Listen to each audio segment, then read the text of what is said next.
Now, we're getting tired of people thinking that cooking is for sissies. Let me tell you something. I'm a man's man. My production assistant is a man's man, okay? We're tough and we can cook, okay? Now, we're going to cook some seriously tough man food for you today that you're really going to enjoy. Now, I'm talking about quiche.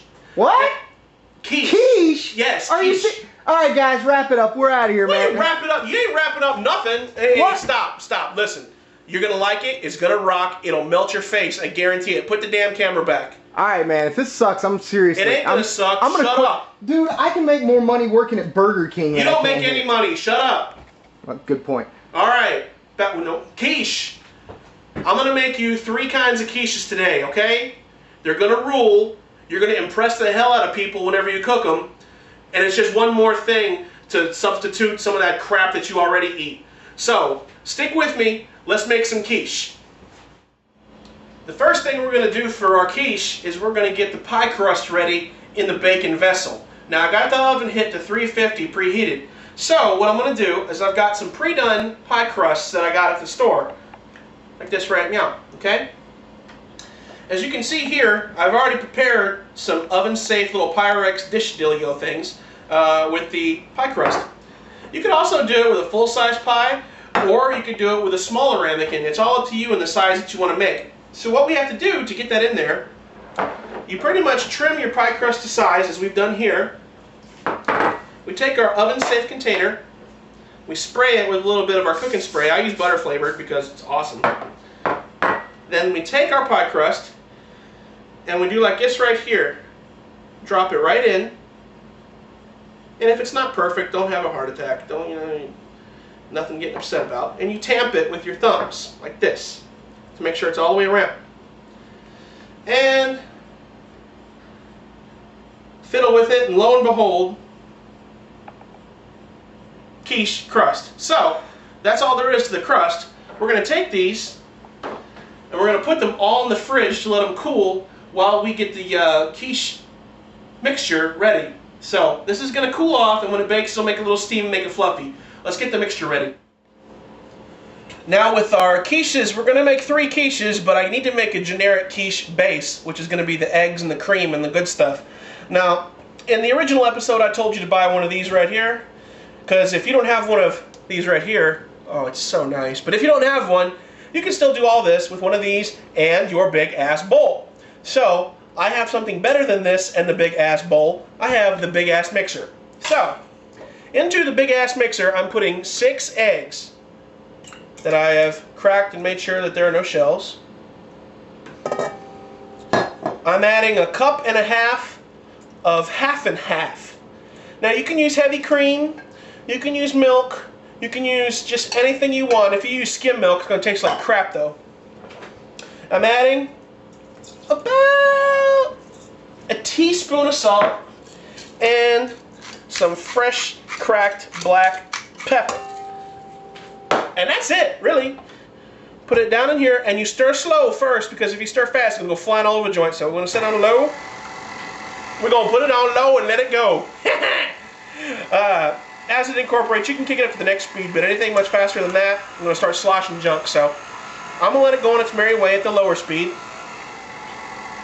And when it's all beaten and incorporated, we're going to have the quiche mix ready to pour into the molds. But what I need to do now is get the rest of the ingredients for the individual quiches. So I'm going to do that.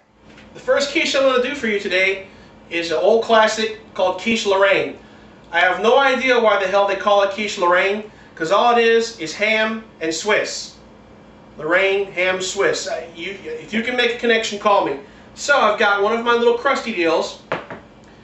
I'm going to toss in some Swiss cheese that I've chopped. It was sliced Swiss. I'm going to toss in some ham. Okay, I got a little bit there, and now I'm going to take my generic quiche mix and I'm going to fill it up just to cover that up. Then I'm going to hit some more Swiss, a little more ham, and then I'm going to finish it off.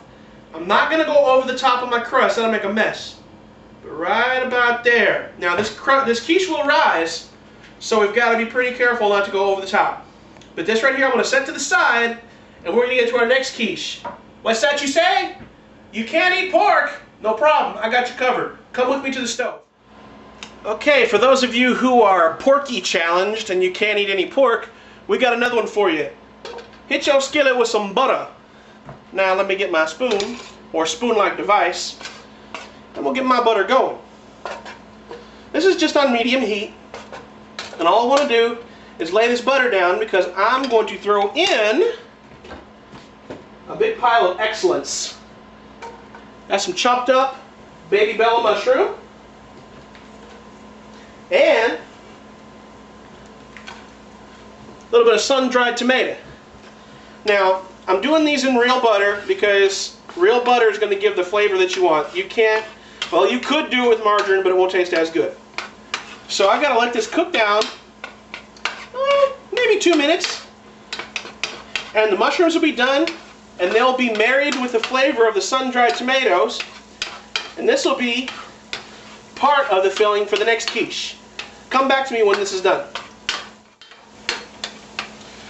Okay, it's been about 2 minutes, and you can see here that the mushrooms are done, and the sun-dried tomatoes have wilted and absorbed some butter, so they're a little softer now. So what I'm going to do, I'm going to take all that, put it on a little paper plate here, excuse me, a plate with a paper towel. I'm going to set that to the side. Now, I'm going to shut off my heat, and we're going to show you what we need to put in this quiche, because it's going to be awesome too. Okay, so now we take our next quiche crust. I'm going to toss in a little bit of super ridiculous sharp Vermont white cheddar. This stuff is so sharp, it'll cut your tongue. Then, some of our sun-dried tomato and mushroom. And then some turkey, oven-roasted turkey that I've had shaved down. Just like before, I'm going to put a little bit of layer. I'm going to grab my generic quiche mix, about half, and then I'm going to repeat with more cheese, more sun-dried tomato and mushroom, a little bit more, that looks good, turkey, and quiche mix. There, all of you non-porky people, we have satisfied you. So, we're good to go on that. Hey, we still got some vegetarians, man. We got one that lives just down the road, remember? Yes, and the Antichrist will yell at me if I don't do a vegetarian quiche to suit her. Won't you? So, let's go over here and make our vegetarian quiche. Since it's been insisted that I do a vegetarian quiche, I wasn't really ready to do that.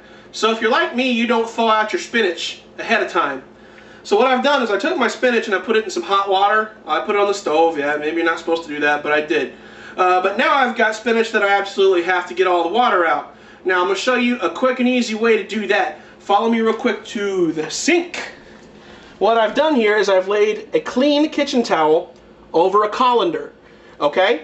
I'm going to take my spinach in the water. I'm going to pour it. Don't do that! Yes, I'm doing that. All the spinach right in there. And you can see immediately the water is going down out of it. And it's still really hot, so I'm going to hit a little cold water over it. Okay. Now, here's the simplest way to get all of the water out of your spinach. Fold it once, fold it twice, pick it up, move that, and twist the hell out of it. Look how easy that water's coming out of that spinach, y'all. And just squeeze and squeeze and squeeze. And it's going to take longer than the shot should really take, so we're going to cut away. But make sure you get your spinach nice and, well, close to dry as you can. And then once you're done, you pull it out and put it on a plate and get ready for your quiche.